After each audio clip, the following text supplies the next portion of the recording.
மணவன்கான் மாமலையால் நடுமங்கலக் கணவன்கான் காதல் என் குணவன்கான் குரங்காடு துறைதனில் அணவன்கான் அன்பு செய்யும் அடியோங்களுக்கே.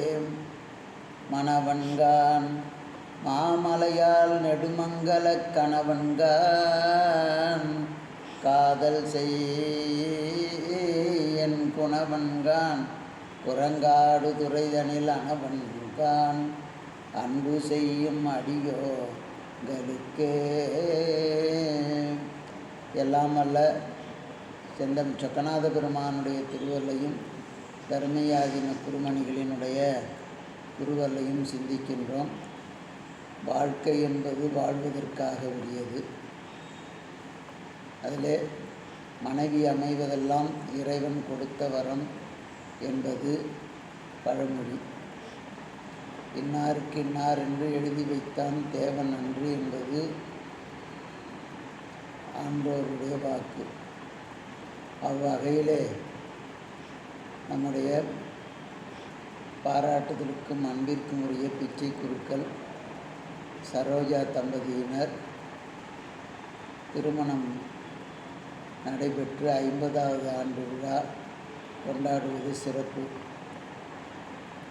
வாழ்க்கையில் பல நிகழ்வுகள் ஏற்றம் தாழ்வுகள் ஏற்படும். எல்லா வகையிலேயும் கணவனோடு மனைவியும் மனைவியோடு கணவனும் ஒத்து போகின்றது தான் வாழ்க்கை. ஒரு ஆறு இருக்கிறது என்று சொன்னால் 2 கரைகள், ஒன்று கணவனும் மனைவியும். ஒரு வண்டி செல்ல வேண்டுமே ஆனால் 2 சக்கரங்களை கொண்டது கணவன் மனைவியும். அதனால் அந்த வகையிலே பிச்சை சிவாச்சாரியார் அவர்களுக்கு அமைந்த வாழ்க்கை துணை நலம் சிறப்பு உடையது. ஆனால் தான் வள்ளுவ பேராசாமி கூட வாழ்க்கை துணை நலம் அப்படின்னு சொன்னார். லைஃப் பார்ட்னர், வாழ்க்கை பங்குதாரர்கள் என்று சொல்வார். அதிலேயும் அயலறியா மனை வாழ்க்கை என்று நம்முடைய சேக்கிழார் பெருமான் காட்டுகின்றார். அப்படிதான் வாழ்க்கை அமைய வேண்டும். ஆனால் இன்றைக்கு புரிதல் இன்மையின் காரணமாக எத்தனையோ பேர்கள் தங்களுடைய திருமணம் செய்து சில ஆண்டுகளில் நீதிமன்றங்களை படியேறி கொண்டிருக்கின்ற அந்த காலகட்டங்களில் 50 ஆண்டு காலம் பலருக்கு ஒரு எடுத்துக்காட்டான வாழ்க்கையை வாழ்ந்து கொண்டிருக்கின்றார் நம்முடைய பிச்சை சிவாச்சாரியார் அவர்கள். இது ஒரு பலருக்கும் ஒரு பாடமாகும். எப்படி அயவந்தியிலே அவர் பூஜைக்கு செல்லுகின்ற போது அன்பும் அறிவும் இணைந்தால்தான் வாழ்க்கை. அறிவு ஆணுக்குரியது, அன்பு பெண்மைக்குரியது. அம்மையார் சாமி மேலிருந்த சிலந்தி விரட்டுவதற்காக வாயினால் ஊதினார். சாமி மேலே ஆச்சாரம் கட்டிவிட்டதே எச்சி துப்பினால் என்று அவரை விலக்கி வைக்கிறார். ஆனால் இறைவன் அவருக்கு அம்மையாரினுடைய அன்பை வெளிப்படுத்துவதற்காக அங்கே அந்த இடத்தை தவிர பாக்கி எல்லா இடங்களிலும் கொப்புளங்களை காட்டி அவருடைய அன்பை வெளிப்படுத்திய பிறகு மீண்டும் தன்னுடைய தவறை உணர்ந்து அழைத்து கொண்டார். இதெல்லாம் நமக்கு பெரிய புராணங்கள் காட்டுகின்ற வாழ்க்கை துணை நலங்கள். ஆனால் மனைவி அமைவது சிறப்புக்குரியது. நல்ல வகையில் அமைந்தால் அவனுடைய வாழ்க்கை சிறப்பாக அமையும்.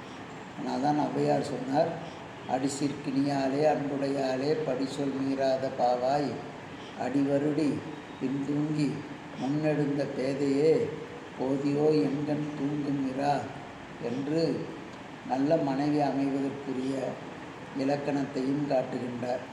நேர்மாறலாகவும் அமையும் சிலருக்கு.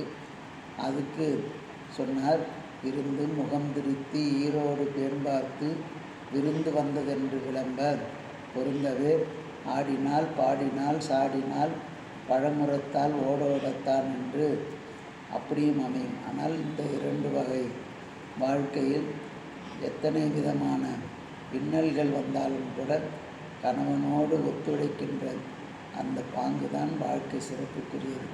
அதிலும் சிவாச்சாரியார் குடும்பத்திலே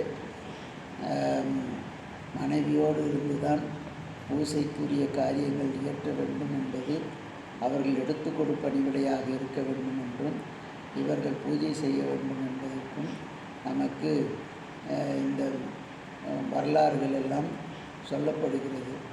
அதனால் அந்த நிலையிலே பிச்சை சிவாச்சாரியார்கள் ஒரு 50 ஆண்டு காலம் வாழ்க்கை துணை நலத்தோடு சிறப்பான தன்னுடைய குடும்பத்திற்கு மட்டுமல்ல, தன்னுடைய பாடசாலை மாணவர்கள் உலகெங்கும் சென்று தன்னுடைய கைவண்ணத்தின் காரணமாக, கைராசி அதன் காரணமாக உலகெங்கும் பல குடமுழுக்குகளை செய்து உலக மக்களை எல்லாம் கவர்ந்திருக்கின்ற நிலையிலேயும் நகரத்தார் பெருமக்கள் மத்தியிலேயும் ஒரு பெரும் தன்மையோடு வாழ்ந்து கொண்டிருக்கின்ற பிச்சை சிவாச்சாரியார்கள் 50 ஆண்டு காலம் கொண்டாடுவது பொன்விழா திருமண நாள் ஆக கொண்டாடுவது சிறப்புக்குரியது.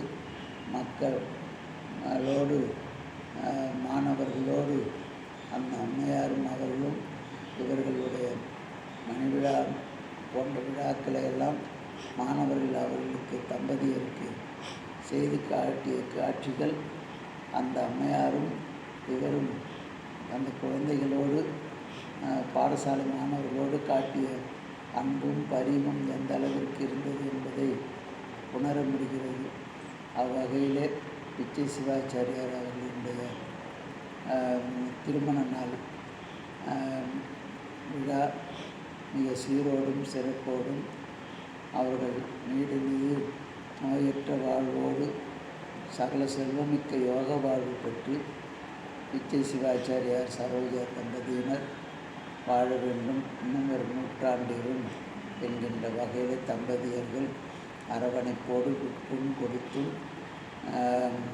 ஒருவரை ஒருவர் புரிந்து கொண்டும் ஒருவருக்கொருவர் விட்டு கொடுத்தும் இணைந்தும் பிணைந்தும் என்று ஞானசம்பந்த பெருமான் கல்பறிகளிலே காட்டுவதற்கிணங்க அவர்கள் 50வது ஆண்டு திருமண நாள் சிறப்பாக அமைய வேண்டும் என்று பிரார்த்தித்து வாழ்த்துகின்றோம்.